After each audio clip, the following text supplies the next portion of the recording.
Hello' নমস্কাৰ সকলোকে স্বাগতম নয়নলিগাং ইউটিউব চেনেললৈ। বৰষুণ দি আছে ধাৰাসাৰে বহুকেইদিন আৰু বৰষুণৰ ফলত গোটেই পানী হৈ গৈছে। মই আপোনালোক সকলোকে দেখুৱাই আছোঁ, গোটেই পথাৰত ৰাস্তাত পানী হৈ গৈছে। সকলোৱে উজানৰ মাছ ধৰিছে, জাল পাতিছে, মাছ দেখুৱাই আছে আৰু মই ভাবিছোঁ জাল এখনকে কিনি লৈ আহোঁ। কালি ৰাতি অৱশ্যে টৰ্চেৰে মাছ বিচাৰি গৈছিলোঁ আৰু মাছ বহুতো পালোঁ, কুচিয়াও পালোঁ। এতিয়া যাওঁ, জাল এখন কিনি আনো আৰু আজিৰ পৰা জালখন পতা আৰম্ভ কৰি দিওঁ।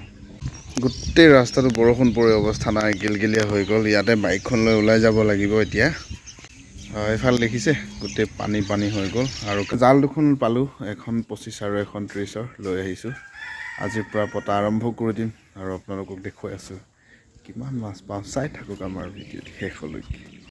আৰু মোৰ জালৰ সংগী কাংকান, এইকেইটা চিকাৰ কৰিব গৈ পেলাই পালোঁ আৰু চিকাৰৰ সঁজুলিটো এই বাল্টিটো, লগতে এই টৰ্চটো, এই দাখন। মাছখিনি ওলাই থাকে আৰু মাছখিনি এনেকৈ কাটি দিওঁ। কালি পাতি থোৱা জালখিনি চাই আহিলোঁগৈ, কিমান মাছ লাগিছে দেখিছেনে ৰাতিপুৱা। যেনেকুৱাই নহওক 250 টকা দি জাল দুখন আনিছিলোঁ আৰু আজি কমচে কম 50-60 টকামানৰ মাছ লাগিছে।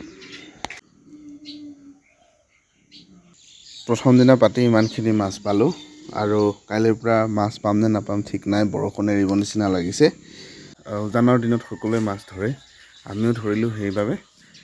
তো আগলৈ আমাৰ এনেধৰণৰ ভাল ভিডিঅ'সমূহ পাই থাকিবলৈ আমাৰ চেনেলটি ছাবস্ক্ৰাইব কৰি দিব আৰু আমাৰ ফেচবুক পেজটি ফ'ল' কৰি দিবলৈ নাপাহৰিব। আজিলৈ আহিছোঁ, ধন্যবাদ।